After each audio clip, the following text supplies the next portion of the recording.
This is the authentic sound of a T-Rex.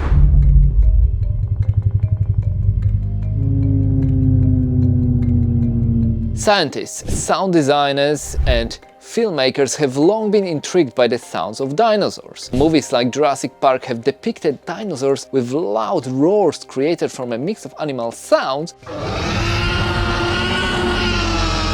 Recent research suggests a more accurate portrayal. Professor Julia Clark of Texas University utilized knowledge of the Eurasian bitternsbird and the sounds of Chinese crocodile, both related to dinosaurs, as archosaurs. Combining and enhancing these sounds to match the estimated size of a Tyrannosaurus rex created a more realistic approximation of how a T-Rex might have sounded. I think it's more scary than Jurassic Park one, and definitely much better than Jurassic World.